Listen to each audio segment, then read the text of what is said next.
Bueno, muy buenas a todos, soy Federico Peinado, trabajo como profesor de diseño e inteligencia artificial para videojuegos en la Universidad Complutense de Madrid y bueno, aunque yo me dedico realmente a los videojuegos, digamos, de la parte más técnica del asunto, pues me han invitado a dar esta charla para la Rayuela, hablando de temas que la verdad es que ha sido muy interesante, ¿no? Hablar sobre mitos y sobre religiones en el mundo del videojuego, cómo conectar esta temática con los videojuegos. Digamos que estoy centrado especialmente en todo lo relativo a conectar la jugabilidad y la narrativa. Me interesan mucho los videojuegos narrativos y bueno, pues tratamos de investigar, no solo de formar y dar clase a otras personas, sino tratar de investigar e innovar en el campo de la narración interactiva en videojuegos. Estamos aquí porque tenemos un objetivo. Sabéis que este agosto se celebra la Rayuela de Arena, una Game Jam en la que estamos invitados a crear videojuegos narrativos. Tenéis la web aquí debajo, os la pongo en la presentación. Y bueno, tiene una temática muy peculiar que es los mitos y las religiones, hablar de mitos y religiones. Entonces, mi objetivo va a ser tratar de dar algunos consejos sobre cómo podemos convertir esto de los mitos y las religiones en algo jugable, ¿vale? En algo que podamos considerar un videojuego y algo que funcione y que divierta. Pues para los que somos de ciencias, una pequeña ayuda, ¿vale? Vamos a comentar primero qué es un mito, ¿no? A definir qué es un mito. Lo primero que vemos es que el mito es un género narrativo, es un tipo de historia, un género narrativo tradicional, que tiene una serie de propiedades, ¿no? Es un relato que tiene pretensión de veracidad, está contado como si fuese real o para que pues, la gente lo crea de alguna manera, y donde el protagonismo lo tiene lo sobrenatural, ¿vale? Es muy importante lo sobrenatural. Fijaos que eso hace que, por ejemplo, una fábula, como la de la liebre y la tortuga, pues no sea un mito, ¿no? Es algo diferente, porque aquí pues claramente es una historia de animales, en principio normales, aunque en dibujos animados los veamos hablar y tal, son animales normales y nadie pretende decir que de verdad hubo esa carrera entre una liebre y una tortuga, sino que se usa la historia para contarnos algo, entonces no es un mito. Los mitos también funcionan para explicar fenómenos, ¿vale? Para explicarnos cosas. Es la principal función del mito. Y luego, pues, suelen estar conectados entre sí las distintas historias, ¿no? Hay cierta complejidad en la trama, ¿vale? Unas historias conectadas con otras. Por ejemplo, pues un cuento como el de Hansel y Gretel no es un mito, es un cuento precisamente, pues porque más que explicarnos algo, nos quiere dar algún tipo de enseñanza o moraleja y son autocontenidos, ¿no? De alguna manera estas historias son autocontenidas. Finalmente, otro rasgo de los mitos es que el espacio y el tiempo allí donde ocurren, ¿no? Pues está más allá de lo verificable, es una cosa que nos pilla demasiado lejos como para poder ir allí a constatar si eso es verdad o no. Por eso no es una leyenda, esa es la principal diferencia con una leyenda. La leyenda, como la del monstruo del lago Ness, en la leyenda sí que hay posibilidad, ¿no? Uno podría ir allí a Escocia, cuando se ha dicho que ha habido un avistamiento, para comprobar si es verdad o no que este monstruo existe, ¿no? Cosa que no se puede hacer con los mitos. Bueno, pues un ejemplo de mito, para tener algo como referencia, puede ser el de la caja de Pandora, ¿no? Este mito era un mito verdadero para los griegos, formaba parte de pues, lo que se contaba en su religión, ¿no? En sus religiones. Además, claramente lo protagoniza lo sobrenatural porque hay dioses de por medio, titanes, ¿no? Es una historia sobrenatural. Explica el origen del mal, nos habla un poco de cómo llegó el mal al mundo, ¿no? En forma de, lo trajo una mujer y vino dentro de una caja, pero era la manera de explicar un poco el origen del mal y conecta con otras historias, ¿no? De la mitología griega, porque aparecen personajes que tienen un papel relevante en muchas otras historias, como Prometeo, como Hefesto, como Atenea y otros dioses y titanes, ¿no? Tan conocidos. Además sucede en un tiempo remoto al origen de los tiempos, ¿no? El problema de la caja de Pandora pues es de los inicios del mundo, y en un lugar invisible. Es verdad que los griegos hablaban del Olimpo, que era un monte real que estaba allí, pero todo esto ocurría en una esfera en la cima. De alguna manera ellos sabían que los dioses podían ocultarse a los ojos humanos, entonces estaban allí, pero como que no estaban allí al mismo tiempo, estaban un poco por encima de nuestra realidad. Y bueno, ¿por qué mitos y religiones? ¿Cómo tenemos este tema, ¿no? ¿Cómo relacionamos, ¿no?, esto de mitos y religiones? Pues yo propongo una idea, ¿no?, que es, vamos en primer lugar a ver lo que son las religiones y vemos cómo lo conectamos con el tema del mito, ¿no? Las religiones es que son muy difíciles de definir, pero son, podríamos llamar, sistemas culturales de creencias y prácticas que responden, ¿no?, a los problemas, a las cuestiones existenciales del ser humano. Nos ponen en relación con las categorías existenciales, ¿no?, que decíamos en filosofía. Y es verdad que las religiones, muchas, prácticamente todas, usan los símbolos y las narrativas enormemente, ¿no? Las usan mucho para las explicaciones que dan, ¿no?, y para justificar y para explicar pues estas creencias y estas prácticas. Entonces, hay un uso muy extendido de la palabra mito como sinónimo de algo ficticio. Es una manera de decir que algo, pues eso, no es real, que es algo inventado. Puede haber gente que lo crea, pero no es una cosa que está basada en hechos reales y por lo tanto no es real, ¿no? Es una cosa que no es real. Y luego hay otra manera que es un poco más académica y desde luego pues mucho más menos conflictiva, ¿no?, para entrar en diálogo con los estudios religiosos, que es ver el mito como lo que hemos dicho antes, como realmente un género narrativo. El mito como algo literario, como es la manera en la que se cuentan las cosas. No quiere decir que sea verdad o no, sencillamente no podemos saberlo, porque está fuera del ámbito de lo, digamos, que se puede estudiar científicamente. Entonces usaremos en esta charla, vamos a ver, cuando hablemos de mito nos referimos a eso, ¿no?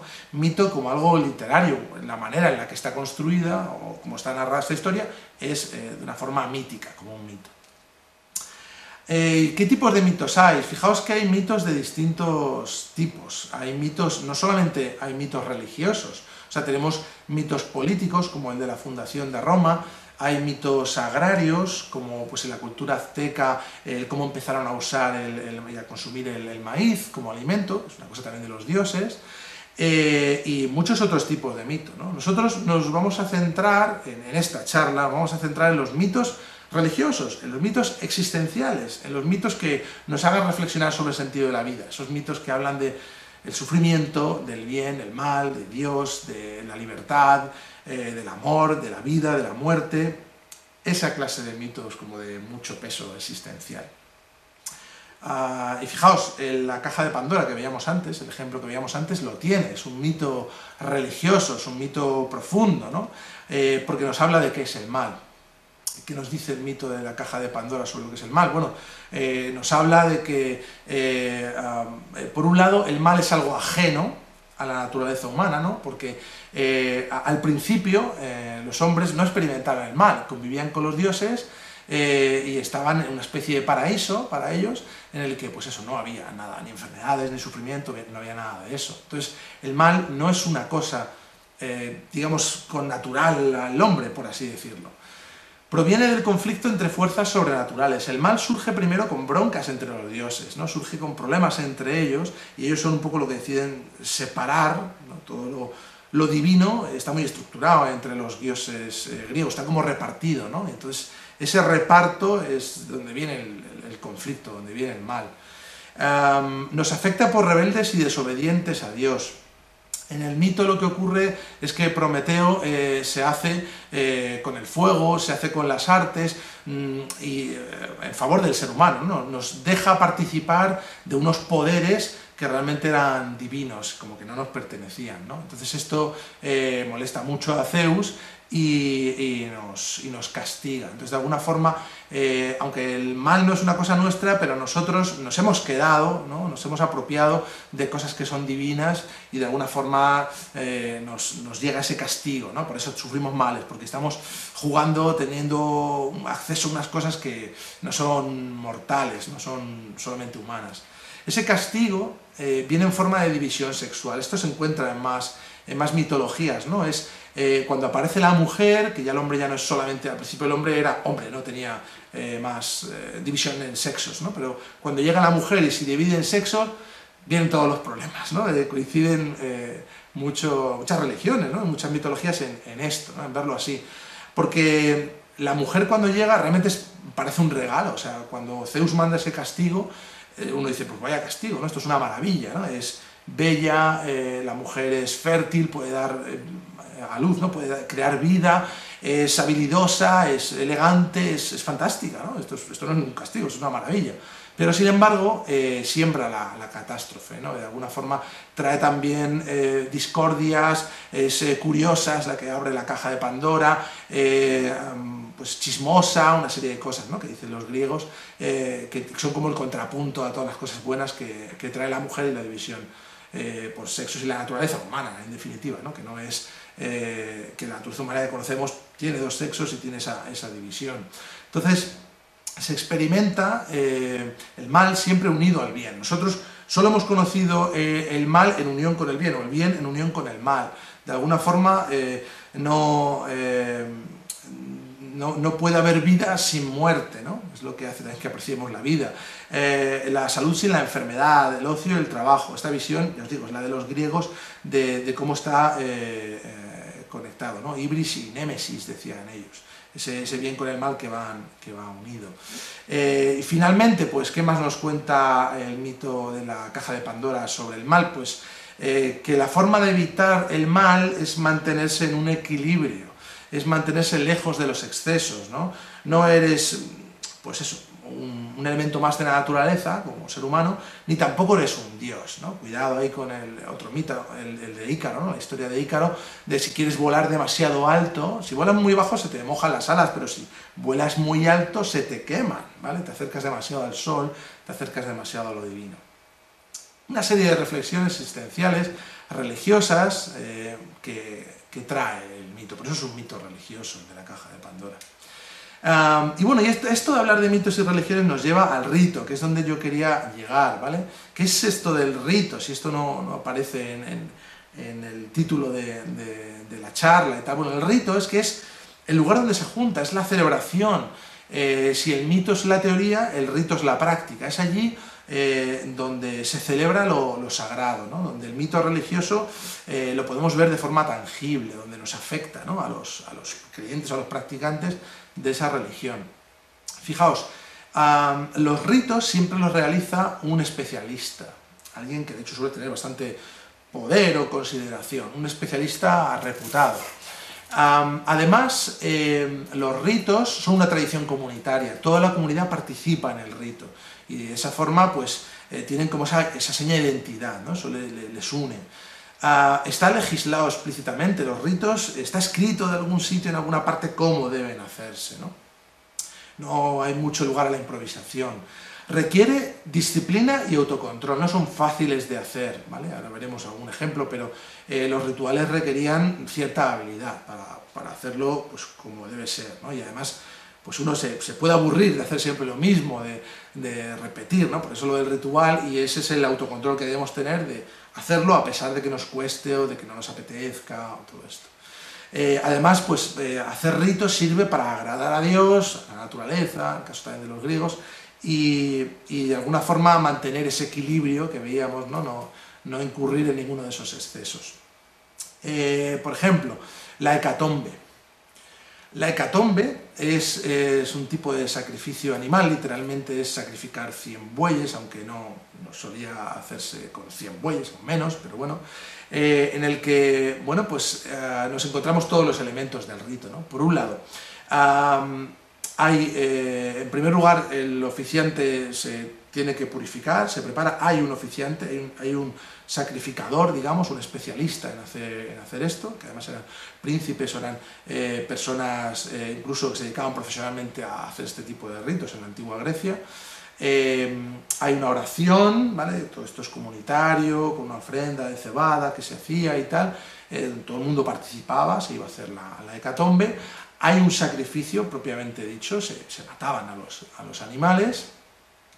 Esto seguía una ley, unas normas, esto estaba legislado, estaba controlado, y el hecho de matar al animal, cómo se hacía, cómo se separaban las partes, porque se daba a los dioses, también acorde con el mito, pues se daba a los dioses los huesos y la grasa, y la carne y las vísceras eran para los humanos, ¿no? Entonces había que tener una disciplina y saber hacer eso bien, no era sencillo de efectuar bien el ritual.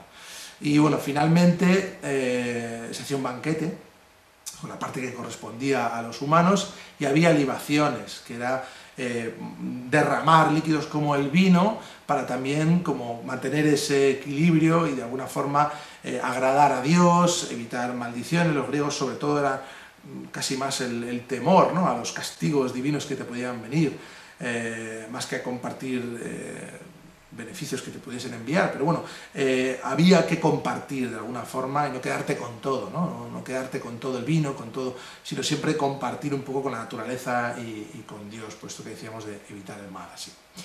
Bueno, ¿y cuándo vamos a hablar de videojuegos? Estaréis pensando. Pues vamos a relacionar todo esto que hemos visto sobre los mitos, las religiones y el rito en particular, porque es donde va a estar la praxis de esto, con los videojuegos.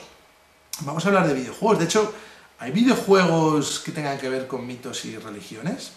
Pues hay muchísimos, un gran número de títulos se podrían considerar mitológicos, ¿no? O sea, pensad, pues eso, desde God of War, sobre todo el primero, que también habla directamente reinventa un poco, ¿no?, el mito de la caja de Pandora, The Witcher, que coge mitología eslava y construye ahí sobre eso, Ragnarok, Age of Mythology es directamente un juego que es un escaparate de mitologías y de personajes de mitología. Hay muchísimos títulos que tienen que ver con el mito, ¿no? El videojuego del mito se lleva extremadamente bien. También hay videojuegos que se basan en mitologías propias, ¿no?, creadas por autores reconocidos, más o menos contemporáneos. Pensemos en, pues eso, lo que tenemos aquí, ¿no?, las mitologías de Zelda, que tiene su profecía y su mitología, y luego muchas, pues imaginaos, todos los juegos están basados en propiedades intelectuales, tipo Juego de Tronos, los superhéroes, los mundos de los superhéroes, Conan, la literatura de Lovecraft, en fin, también hay un montón de videojuegos basados en mitologías pues que han sido inventadas, ¿no?, por autores. ¿Qué pasa con la religión? Pues con la religión pasa un poco todo lo contrario. Videojuegos y religión no parecen llevarse demasiado bien. Fijaos, estos datos, esta gráfica que os pongo aquí en la presentación, son la lista de videojuegos que he encontrado yo que dicen expresamente que son religiosos o de una determinada religión, ¿no? Tenemos por un lado el cristianismo, el islam, budismo, hinduismo, que son religiones muy grandes, entre las más grandes del mundo, con más practicantes, y fijaos lo que pasa, ¿no? Sí es verdad que el cristianismo destaca, ¿no?, tiene como muchos juegos, pero eso es porque yo estoy mirando videojuegos publicados en inglés y estoy yendo a la Wikipedia inglesa. Entonces, claro, es la religión predominante, ¿no?, digamos, el tipo de usuario que trabaja en la Wikipedia. Y había un artículo fantástico que recopilaba una lista muy grande, 100 y pico videojuegos cristianos. No he encontrado artículos similares, he estado buscando también por otros sitios, artículos similares que recopilen juegos de otras religiones, entonces por eso hay tanto número, pero realmente no son tantos. Fijaos en Steam, por ejemplo, que están todos por debajo de 50, son unas pocas decenas o menos de una decena incluso en algunas religiones de juegos. Ya en Steam no hablo juegos directamente cristianos, budistas, no, son simplemente menciones. Juegos donde aparezca la palabra cristianismo en la descripción de Steam, en la página de Steam, o que aparezca budismo, Buda, o este tipo de cosas, ¿no? He estado haciendo búsquedas y realmente es que hay poquísimos juegos que lo mencionen, que lo tengan como palabras clave, ¿no?, para poder encontrarlos. Entonces imaginaos, ¿no? ¿Y por qué puede ser esto? Pues bueno, de todos es conocido que a veces hay hostilidad, ¿no?, por parte de algunos líderes religiosos contra los videojuegos, como algo malo, algo pues que te hace perder el tiempo, que te impide llevar una vida centrada y religiosa, ¿no? Entonces ahí ha habido estoy pensando en países como Emiratos Árabes, pues bastante, y en muchos otros países, ¿no? Censura, prohibición de determinados videojuegos por motivos religiosos. Pero cuidado porque también ocurre un poco al revés, ¿no? Los videojuegos, pues ha habido, por ejemplo, en Estados Unidos, Nintendo América, en los años 90, prohibía que apareciesen elementos religiosos en los videojuegos. El Final Fantasy es un videojuego afectado por ese tipo de prohibiciones. O sea, las empresas evitaban, tal vez por no buscar, por evitar ofender o por no buscar polémicas, pero evitaban que apareciesen elementos religiosos. Incluso en algún festival independiente, no hace muchos años, estoy hablando muy recientemente, leías la letra pequeña y se prohibía que los videojuegos tratasen temas controvertidos y se hablaba de la religión como un tema que es mejor no tocar. O sea que hay un enfrentamiento realmente, es como un miedo o un temor a colisionar. La primera lista de juegos que se conoce en la historia fue la lista que hizo Buda, Siddhartha Gautama, de juegos prohibidos, ¿no? Prohibiendo a sus monjes una lista de juegos que les podían descentrar, ¿no? De su vida espiritual. O sea que, curiosamente, ¿no? hay una relación milenaria, a pesar de que aparentemente hay ese conflicto, ¿no? Hay esa hostilidad, y que los datos sí parece, al menos estos que he encontrado yo, sí parece que encontramos que falta una mayor unión, ¿no? Entre los dos elementos. ¿Cómo se usan, ¿no? Cuando se usa o aparece la religión en los videojuegos, ¿cómo aparece? Pues de muy distintas formas, ¿no? Eso es interesante, a pesar de que son pocos. Estos videojuegos no son religiosos, pero si cogemos muchos videojuegos, AAA incluso, encontramos que aparece la religión como algo ornamental, ¿no? Por ejemplo, Shambhala, ¿no? Una ciudad mítica, ¿no? del budismo y del hinduismo, que podemos, en Uncharted 2, pues podemos estar allí, ¿no? Y podemos perseguir el secreto de esta ciudad. En muchos otros juegos también, ¿no? Fijaos en un Assassin's Creed, pues obviamente aparece el tema de la religión, pero es eso, es más bien ornamental. Luego puede ser un reclamo, ¿no? Hay juegos como Fight of Gods, que es un tipo de reclamo para no creyentes, porque mezcla todas las religiones y de una forma muy desenfadada pues aparecen personajes como Jesús y Buda en un juego de combate, en un juego de lucha uno contra uno. Entonces usar la religión quizá con ese puntito, ¿no? Para llamar la atención, a lo mejor sembrar cierta polémica y bueno, pues que resulte atractivo, ¿no? El tema. Quizá otro juego de combate uno contra uno que no tratase con estos personajes no tendría tanto interés. Pero también es un reclamo para los propios creyentes, porque hay páginas como Christian Games Online que hacen videojuegos que la verdad es que no tienen mucho valor como tal, pero son videojuegos hechos por cristianos para cristianos y de alguna manera ven aquí, ¿no? Si buscas este tipo de juegos que cuentan historias de la Biblia o lo que sea, ven aquí y descárgatelos y úsalos. Más usos de la religión en videojuegos, pues evocar el sentimiento religioso. Me he encontrado con gente que juegos que en principio no catalogaríamos como religiosos, juegos como Journey, lo consideran una experiencia religiosa. Ya no solo videojuegos que traten sobre religión, sino que es una experiencia religiosa, no una religión concreta, es una religión digamos un poco más abierta, un sentimiento religioso, pero que lo tienen, ¿no? Otros como That Dragon Cancer, pues al final sí que son cristianos, ¿no? Sí que tienen ese elemento religioso constantemente y al final se desvelan de una forma más explícita, ¿no? Pero no se clasifican a ellos mismos como juegos religiosos, sino que hablan de otras cosas y la religión juega un papel importante, o al menos, ya os digo, en el caso de Journey, algunas personas consideran que es estar religioso. Desde luego es mítico porque Journey está muy basado en las teorías de Campbell, ¿no? Del mito del héroe. Ellos admiten haberse inspirado en eso. Luego tenemos cosas muy raras, porque dentro de estos videojuegos cristianos pues hay algunos que usan elemento religioso mal, ¿no? No sirve para evocar sentimientos religiosos, sino como, bueno, un elemento que está ahí, ¿no? Un avioncito que va volando y recoge Biblias. Esto que aporta sobre el cristianismo, que tiene de nuevo, que, en fin, encuentras cosas muy curiosas por ahí. Hay usos más pragmáticos también, ¿no? Usos, pues como en educación, principalmente, ¿no? Muchos de estos juegos del artículo que mencionaba, de juegos cristianos, son juegos educativos. Proselitismo, la reivindicación, fijaos, Bible Builder, ¿no? El juego de la Biblia es una especie de trivial sobre la Biblia, entonces de este tipo de juegos hay bastantes. Left Behind es un juego que está basado en una serie de libros y películas evangelistas, ¿no? Pues en el que se habla del fin del mundo, entonces de alguna manera pues esto pretende evangelizar o pretende llegar a los no creyentes o creyentes de otras religiones y decirles cómo va a ser el fin del mundo según ellos y bueno, pues de alguna forma atraerles hacia su religión. O juegos como Under Siege, ¿no? Donde, bueno, es muy habitual, de hecho, que los musulmanes se quejen de la representación que tienen, pensados la cantidad de juegos donde aparecen terroristas que son practicantes del Islam, ¿no? Pero también hay juegos donde pues aparecen juegos hechos, digamos, por la comunidad musulmana, por desarrolladores musulmanes, que por ejemplo hablan del conflicto con Israel, ¿no?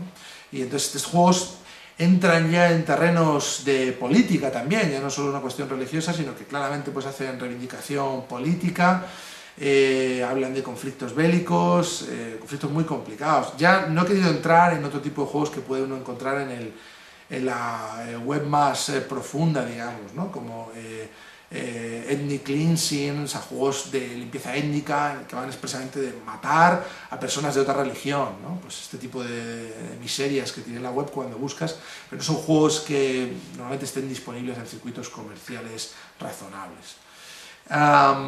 Bueno, he querido, ya para llegar a la parte de los consejos y a la parte del rito que nos falta, hablar de un caso de estudio que me parece muy atractivo, ¿no? Este personaje que veis aquí, que parecen muchos mitos, y es muy importante en muchas religiones, ¿no? Este personaje es el demonio. Entonces he cogido la figura del demonio y he querido concretar, porque tampoco podía abarcar muchos juegos, algún rito en el que interviniese el demonio. Entonces hay un rito muy conocido, que es el rito del exorcismo, ¿vale? El rito del exorcismo tuvo mucho impacto en literatura y en cine, pues por el libro de Blatty, ¿no? Del exorcista, y por la adaptación al cine, ¿no? De Friedkin, que fue pues probablemente la película de terror que ha recaudado más dinero, creo que eran más de $1.000 millones en Estados Unidos, en fin, ha tenido una repercusión muy grande, ¿no? Como obra de terror, en el género de terror, y como película en general, pues es muy importante. A mí me gusta mucho y la he cogido porque me he preguntado ¿cuántos juegos hablan de este rito? ¿Cuántos juegos hablan del rito del exorcismo? ¿Y cómo lo hacen? ¿Qué consejos podemos extrapolar de este rito que sean aplicables a los ritos a los que vayáis con los que vayáis a trabajar vosotros, o con los mitos y religiones? Entonces, el pequeño experimento que he hecho ha sido analizar, concretamente me he centrado en Steam, qué juegos había en Steam que hablasen de exorcismo, ¿no? Y no son muchos, ¿vale? Al final me quedaban 17 juegos que hablaban de exorcismo, y fijaos, a pesar de solo hay 17, hay muchos juegos en Steam, ¿vale? Solo hay 17 y de ellos pues tenemos casos como Extreme Exorcism, que no tiene nada que ver realmente, que es matar unos fantasmas que replican tus movimientos, pues más bien de fantasmas, Twin Star Exorcist o Taima Miko Yugi, que son juegos japoneses que lo que hacen es, hablan del exorcismo en un sentido oriental. Yo estaba pensando más, la verdad, en el exorcismo que es más común en Occidente, exorcismo pues cristiano, incluso de la Iglesia Católica, ¿no? Y aquí pues se habla de acabar con demonios de otra manera. Entonces hay juegos, a pesar de que son pocos, también hay juegos que casi descarto porque no es el ritual que tenía en mente cuando quería analizar esto, ¿no?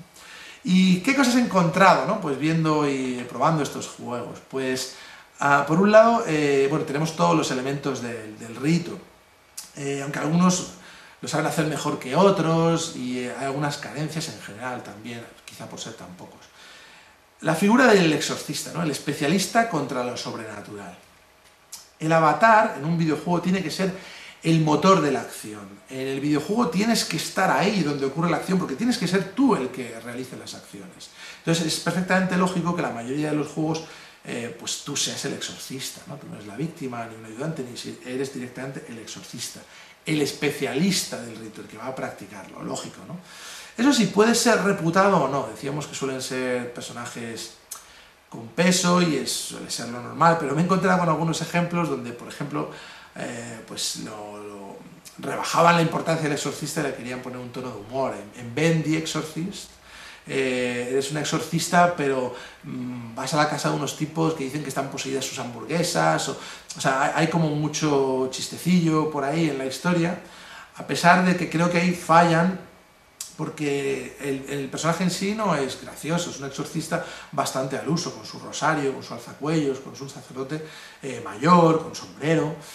Sin embargo, en Temptation, por ejemplo, lo hacen mejor, es un monje que se ha visto poseído y se quiere exorcizar a sí mismo, y entonces tiene que hacer algo un poco absurdo, pero tiene que hacer todos los pecados que pueda. Entonces se dedica pues a matar gallinas, a hacer barrabasadas ahí como en su patio de su abadía.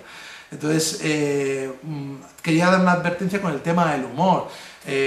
Se puede hacer perfectamente, claro, humor en torno a ritos y a estos mitos y demás, pero hay que tener cuidado y no disfrazar carencias como humor, que a veces pues caemos en eso. Bueno, parece que si digo que es de humor me van a perdonar un poco más los fallos que tenga, o si me quedo corto a la hora de documentarme o hacer algo de esto.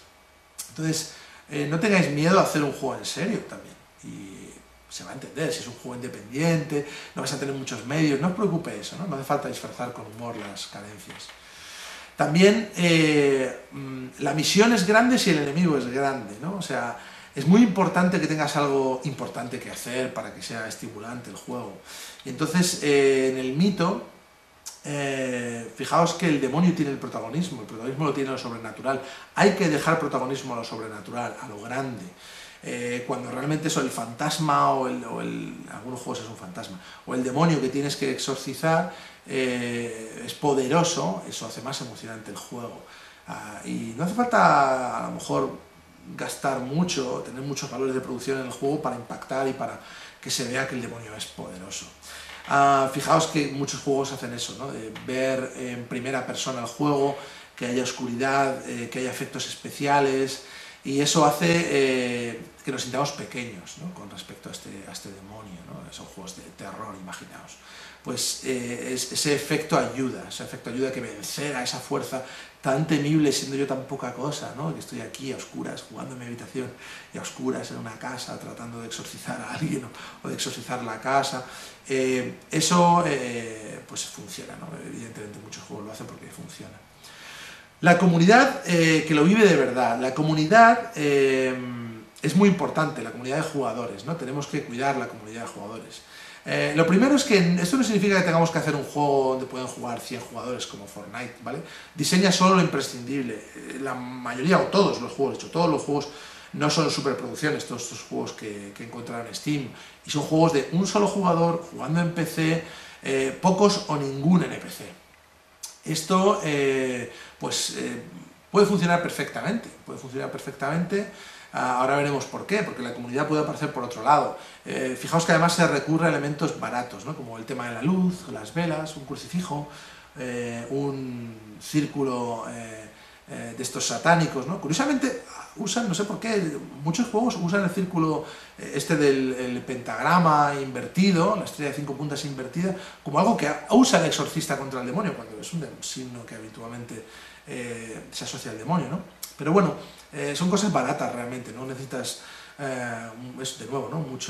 Crear muchos gráficos ni hacer mucha jugabilidad para meter este tipo de elementos, ¿no? ¿Y dónde encontramos la parte comunitaria? Si hacemos un juego donde juegas solo y no hay NPCs, porque la comunidad era algo importante en el rito. Fijaos, estos juegos al revés, estos juegos son súper comunitarios. Busca la experiencia comunitaria como fuera del juego. ¿Nos suena de algo youtubers dedicados a juegos de miedo? Hay un montón, ¿no? Y es la cantidad de gente que estos juegos los juega viendo jugar a otros. Realmente están enganchados a ver gente jugar juegos de miedo. Y yo creo que incluso cuando a mí me hubiese venido bien, por lo menos jugando alguno de estos juegos, tener público, porque es una forma de estar acompañado también, ¿no? Pero sí vamos a ver eso, toda una cultura bueno, concretamente este tipo de juegos funcionan pues porque hacen vídeos de ti, de tu juego en YouTube, y eso llega a más gente, y más gente que se lo compra, más gente que lo juega. Entonces es importantísimo. Son juegos muy comunitarios, a pesar de ser para un solo jugador y pensados para jugar tú solo en tu habitación. Las leyes que explican el significado, ¿no? Leyes del rito y demás. Hay leyes para hacer juegos, ¿sabes? Realmente entendedme, los géneros están ya legislados, hay unas convenciones. Es un poco peligroso salirse de ellas, como pasa en el rito, ¿no? Es un poco peligroso creer que acabas de inventar un género que es mejor que lo que ya existe, porque te puedes dar un golpe muy fuerte contra una pared. Fijaos la descripción que encontraba de uno de los juegos estos, Angelia Lost, que dice: "It's a horrible exploration strategy shooting game". ¿Qué quiere decir esto? O sea, lees esto y te desorienta mucho, ¿no? No me están diciendo qué género de juego es, luego lo puedes ver en el vídeo, puedes jugar, puedes probarlo, pero hay que tener claro qué es lo que estás haciendo, ¿vale? Típicos géneros que encuentras en este rito, ¿no? A lo mejor otros ritos encajan mejor con otro tipo de géneros, pero pues pensad, ¿no? ¿Qué encaja con el exorcismo? El survival horror, curiosamente, juegos casuales, hay algunos juegos casuales, RPGs, hay algún RPG, menos de los que me hubiese gustado encontrar, e incluso aventuras gráficas. No he sido capaz de encontrar una aventura gráfica sobre exorcismo, por favor, decidme si conocéis alguna.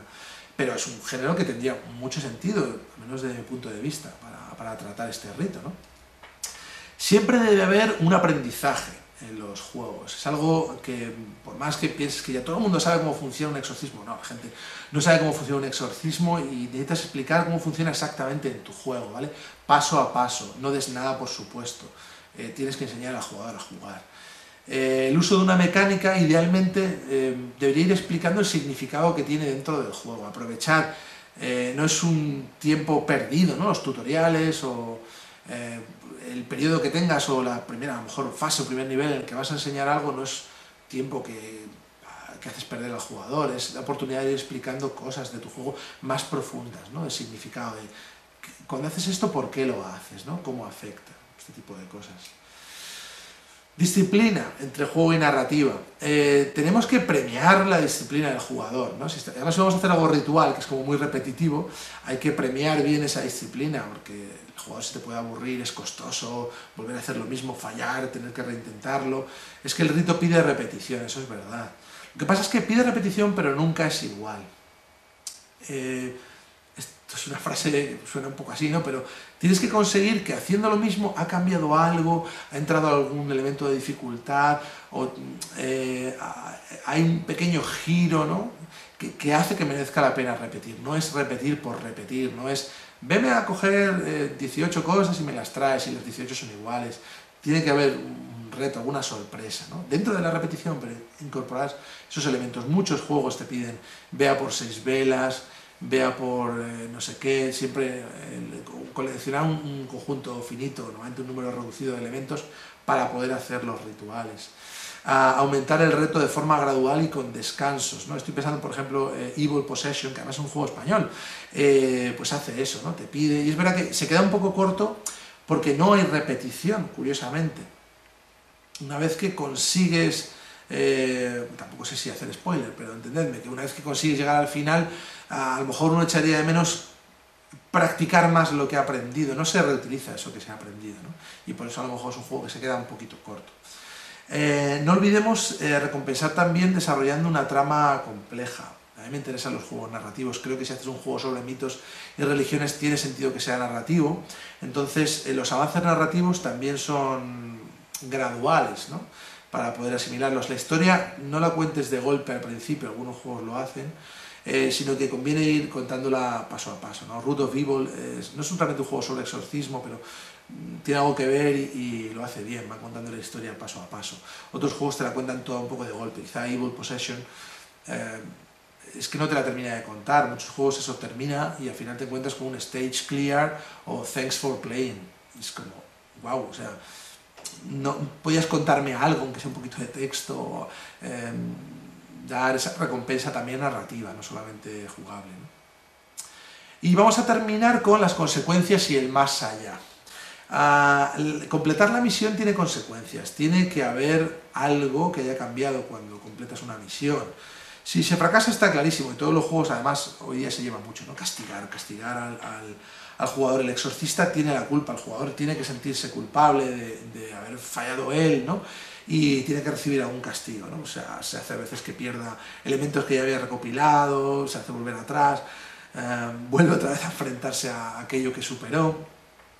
Pero pensad que también si hay éxito, pues debería haber algún tipo de recompensa positiva, como hemos dicho, ¿no? En el rito pues agrada a Dios y ayuda bastante cuando, por ejemplo, se serena. En los juegos de terror, cuando hay un poco de serenidad, gracias a haber superado una fase o haber conseguido algo, pues ese rato de descanso se agradece mucho. Que algunos juegos no tienen esos altibajos y es complicado, ¿vale?, aguantarlos.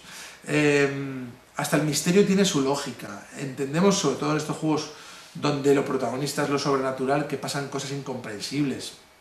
Es normal, pero tiene que tener su lógica, ¿no? El mito se ubica, ¿no?, más allá de lo verificable, pero hasta en lo más allá de lo verificable hay reglas.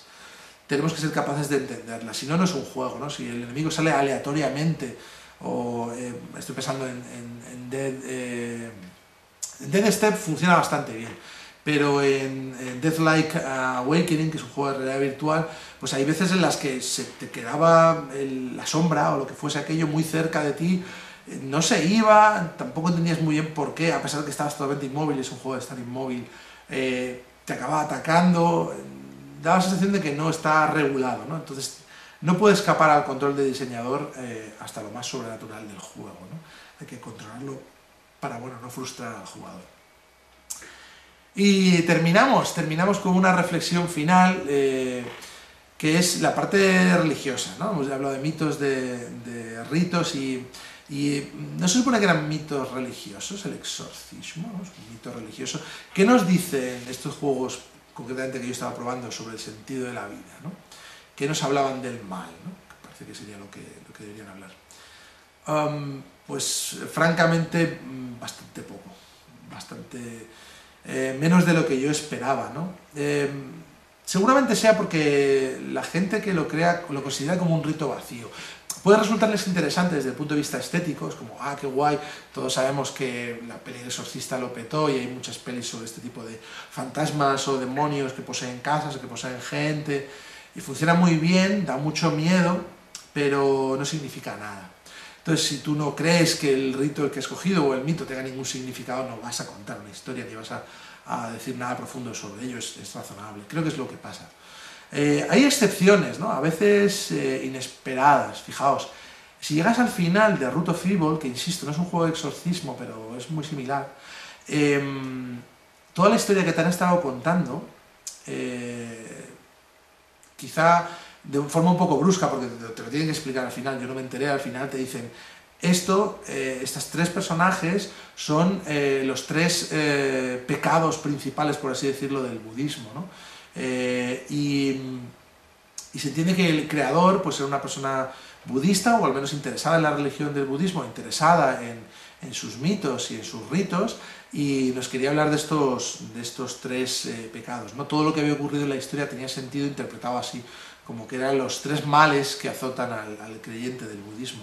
Y me sorprendió un montón, porque además el juego no te esperas que vaya a aparecer un elemento menos budista, porque en todo caso, ya os digo, yo lo asociaría con un exorcismo, imaginaba algún tipo de valor cristiano al final, y no, apareció elemento budista. Muy, muy interesante. Quizá el mérito sería que esos valores los viésemos más claros durante la historia, pero quizá hoy día pues, conocemos tan poco, yo conozco muy poco, por ejemplo, del budismo, y te lo tienen que explicar, ¿no? El jugador no está formado a lo mejor para entender muchas veces los valores de los que se hablan, ¿no? Ni siquiera en nuestra propia cultura, pues imaginaos de otra. Pero bueno, pues da esperanza encontrar ese tipo de excepciones. Si esto nos ocurre, si vemos que hay un rito, algún mito que nos interesa y está poco explotado, hay pocos juegos, y desde luego pocos juegos que saquen sustancia a ese rito, es una oportunidad, ¿vale? Es una oportunidad para que hagáis un juego sobre eso. Pensad en ese mito, en ese rito. Haced algo que lo mejore, que de verdad nos cuente algo interesante, ¿no? Que nos haga una reflexión existencial. Sería muy interesante. Sí he encontrado, o sea, me parece genial haber encontrado estos juegos, ¿eh? Estoy muy contento, me gusta, como os digo, mucho el libro y la peli del exorcista, y mola que haya juegos donde uno puede jugar a ser un exorcista. Hay buenos valores de producción, ¿no? Siempre es increíble lo que hace la gente. Varios de estos juegos están hechos por un solo desarrollador. Alucinante, ¿no? Hay ideas muy divertidas, no he mencionado aquí, pero hay un montón de ideas divertidas en el mundo de los indies, de exorcizar a tu compañero de piso, o ser tú la niña que exorciza a tus padres, hay cosas muy divertidas, siempre el mundo de los indies y el mundo de la web, que no lo he tratado mucho en esta presentación, pero yo pongo esa crítica de que hay como pocas aspiraciones, de nadie quiere hacer un juego demasiado serio, ni que tenga nada que contar.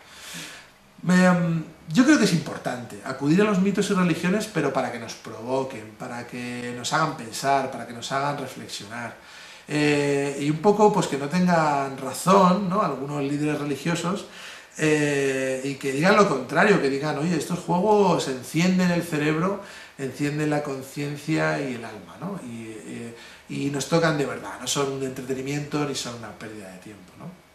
Pues nada, yo os animo de verdad a que participéis, por supuesto, en la Rayuela de Arena, a que hagáis un juego sobre mitos religiosos, sobre lo que queráis, y que tenga esa profundidad y que nos emocione y nos guste mucho. Aquí tenéis mi contacto, tanto contactar con Narratec o contactar conmigo directamente por las redes sociales, y nada, mucha suerte. Adiós.